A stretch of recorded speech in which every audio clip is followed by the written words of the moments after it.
Plenty of psychological studies have shown that couples where the man makes a significant more money than the woman, these relationships are not only much happier, but they last much longer.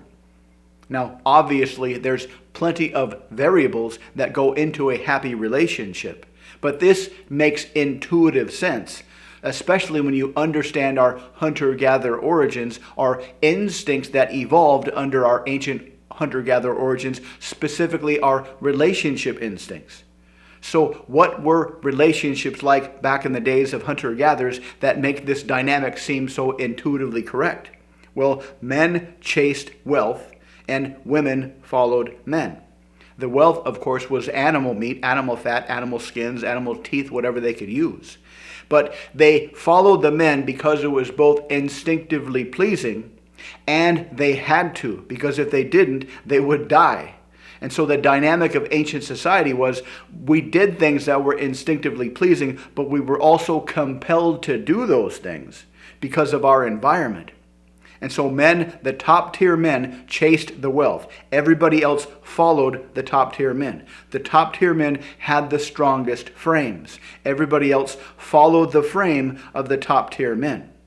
Today it's much, much different in a few different ways. First of all, there's not one single hierarchy in modern society. There are hierarchies all over the place. But the most important difference is that nobody is compelled to follow anybody's frame. Nobody is compelled by survival to follow anybody's frame. Because if you don't follow somebody's frame today, you're not going to die from starvation. But if you didn't follow somebody's frame back then, you did die of starvation. So the first thing to understand about modern frame and modern frame strength is that the only reason anybody will follow your frame is if they are getting some kind of emotional benefit that they can't get anywhere else. The only reason anybody will follow your frame today is if they are getting some kind of emotional benefit that they can't get anywhere else. So what is a frame, and how can you build a frame, and how can we ditch some mythology about frame to help you build the strongest frame you can? Well, the frame is really the decision and the direction for your life. Your frame is why you are here. Your frame on a big scale is why you are here on planet Earth. What is your intention? What is your objection? What is your ambition? And on smaller frames, it's the same thing. What is your intention? What is your purpose? And the stronger you hold your frame, the more you will pursue your purpose no matter what happens. The weaker your frame, the more you'll be distracted from your purpose. And most guys get out-framed all the time, not by other people, but by their environment, their thoughts, the way they behave.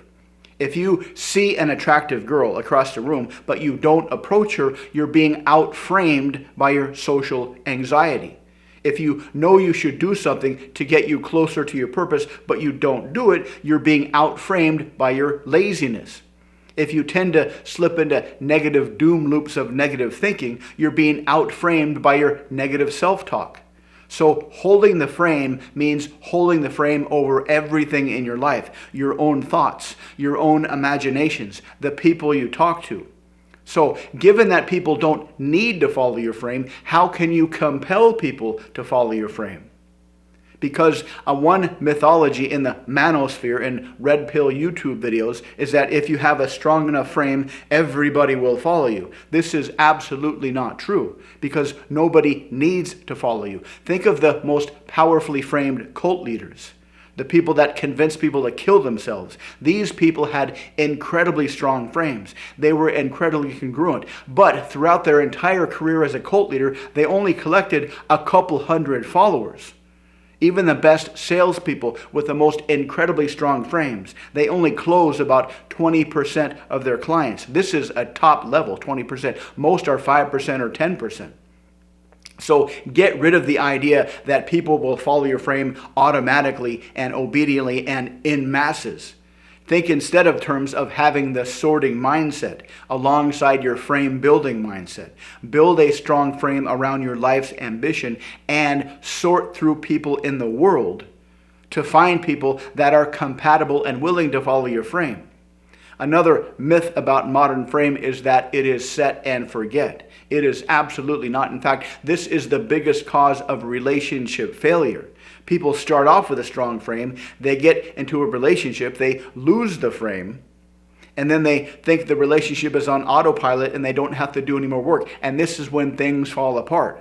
So your frame must be compelling. It must be always compelling, and you must continuously maintain the strength of your frame. You must continuously maintain the integrity of your frame, and you must always realize and understand that people will only follow your frame if they are getting some kind of emotional benefit that they can't get anywhere else.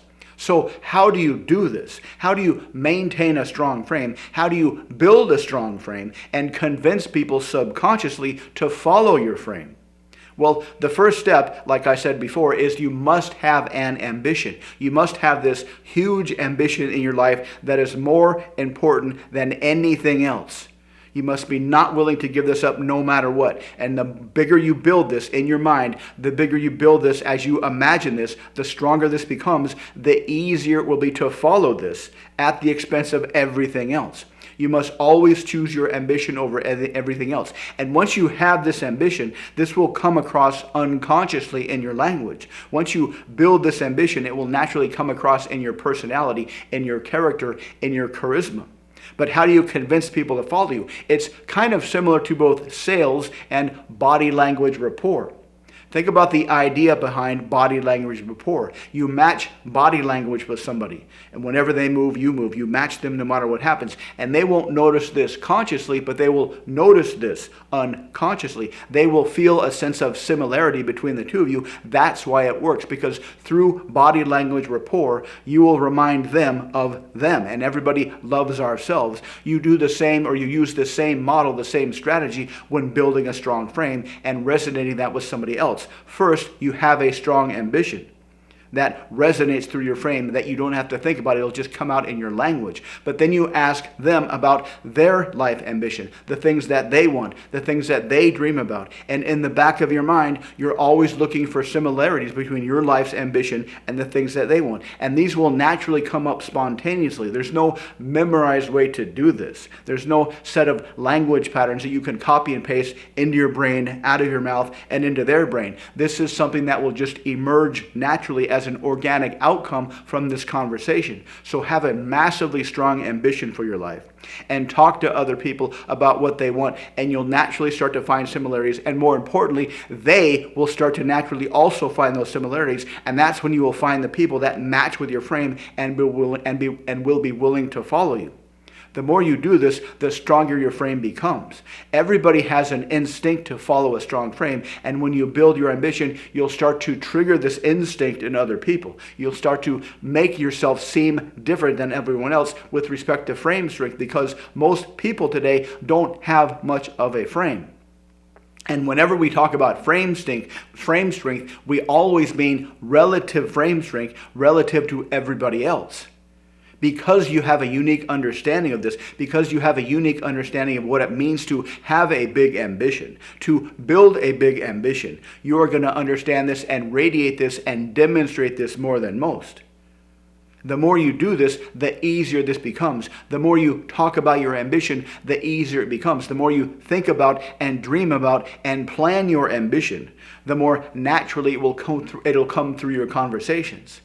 And this will lead to some fantastic conversations with others. It's a natural process that creates this emergence between two people, and one will be the leader, the other will be the follower, just like our instincts are craving for today and not finding. Think of the most recent idea you've had about an ambition. Think about how you can build that up. Think about how you can make that the compelling force of your life. People that have an ambition are much more successful than those that don't. You can repeatedly strengthen your ambition more and more, and this will transform your life. Building an ambition, making a decision to build an ambition, will continuously strengthen your purpose in life. Once you truly begin to understand the nature of frame and how it really works, you'll start to see opportunities everywhere. And this will have the secondary effect of getting rid of a lot of social anxiety. It will eliminate social anxiety, because once you have this strong frame, this strong ambition for your life, and you adopt the sorter mindset, and you realize that most people you talk to, before you even talk to them, you'll know from experience that they are not qualified.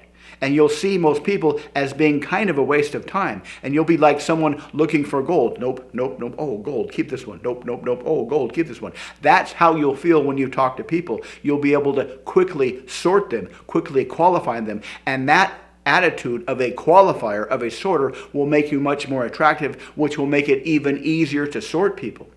So think about these ideas. Let me know if you have any questions in the comments. If you'd like to learn more about how to build a strong frame, how to improve your conversational skills, check out the links below. Thank you for watching. Please like and subscribe, and I'll see you next time.